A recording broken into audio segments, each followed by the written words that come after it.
अगर प्रधानमंत्री बनना होता तो राहुल गांधी को बना सकते थे।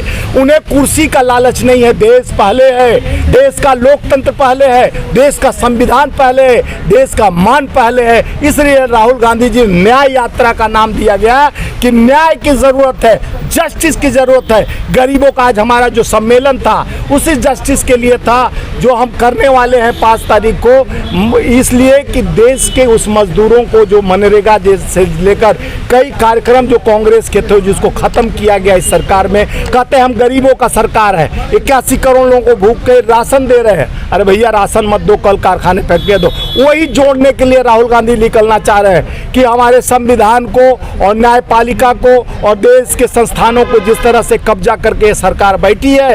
रावण का घमंड तो टूट गया, उनके 2 सलाहकार थे, विभीषण और ये मेघनाथ थे और कुंभकर्ण थे, और इनके 2 सलाहकार हैं, अमित शाह जी हैं और अडानी जी हैं, जो देश को निरंतर खोखला किया जा रहा है। बड़े पूंजीपतियों के हाथ में खेल रही सरकार, पूंजीपतियों के द्वारा सत्ता चलाया जा रहा है, जिससे आज सत्ता के गलियारे में बैठ के कांग्रेस के संविधान जो हमारा कल ही 138 साल कांग्रेस को स्थापना दिवस है।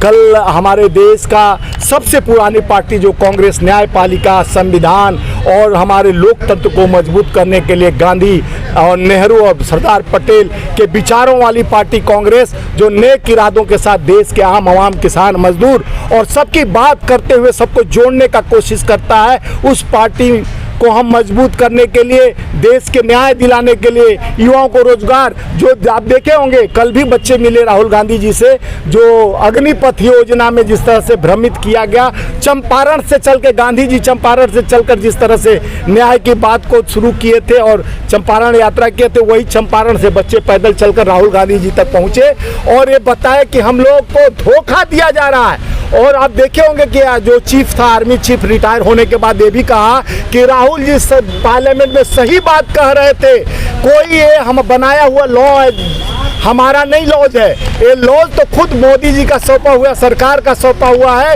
ये युवाओं को धोखा 4 साल का नहीं, आपको आर्मी को भी कमजोर किया गया, 4 साल में रिटायर होकर घर में युवा बैठ जाएगा।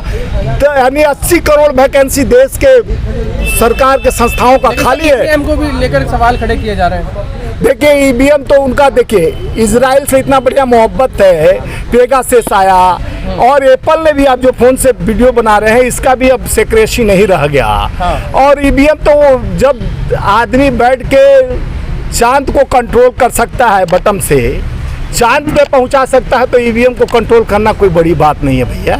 ये देश को धोखा, जुमला और कंट्रोल करके बैठ गई है पूंजीपतियों की सरकार। अब गरीबों की हक की बात कम हो रही है, बड़े पूंजीपतियों का बात चल रहा है और चर्चा तो हो ही नहीं रहा है। अब देश को बेचने के बाद संस्थाओं को, आप लोग जैसे आवाज़ उठाने वाले का भी आवाज़ बंद करने की कोशिश। क्या लग रहा है कि जो भाजपा चुनाव जीत रही है ईवीएम से जीत रही है?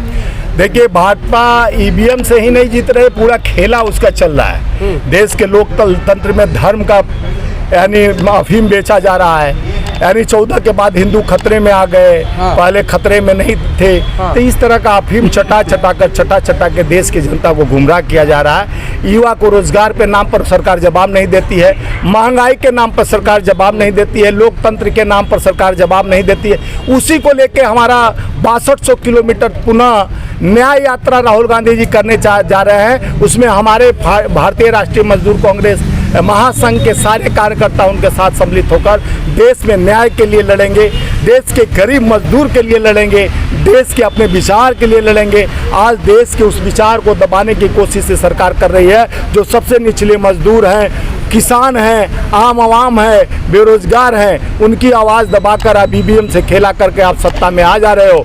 लेकिन वह दिन दूर नहीं कि अपने जिस तरह से और देशों में जिस तरह से रोजगार नहीं दिया गया, आवाज़ जिस तरह से आप देखे होंगे पार्लियामेंट में जिस तरह से बच्चे घुसकर उन्होंने सीधा कहा कि हम पढ़ के, और बाहर जो लड़की कविता पकड़ी गई वो बोली कि एमफिल और पीएचडी करने के बाद हम लोग रोजगार नहीं, ऑटो चला रहा है, इंजीनियरिंग करके वो ऑटो चला रहा है। तो देश का दुर्भाग्य है। प्रधानमंत्री जी पकौड़ा तलवाते गए, पकौड़ा की सरकार चला रहे हो।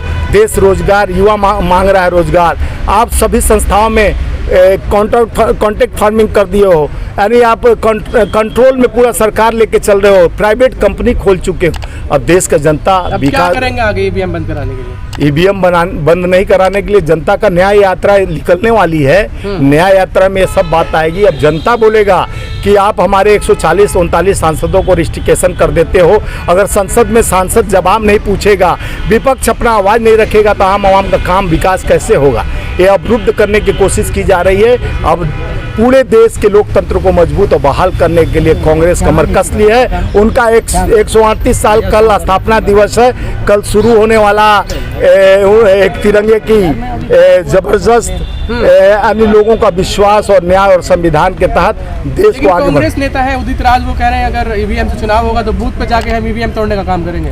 देखिए, वो उनका अपना मर्जी होगा, बूथ तोड़ने का काम क्या करेंगे। हमको उग्र नहीं होना है। हम लोकतंत्र पर भरोसा करते हैं, संविधान पर भरोसा करते हैं। हम लोकतांत्रिक तरीके से हम देश की जनता तक अपनी आवाज़ पहुंचाएंगे।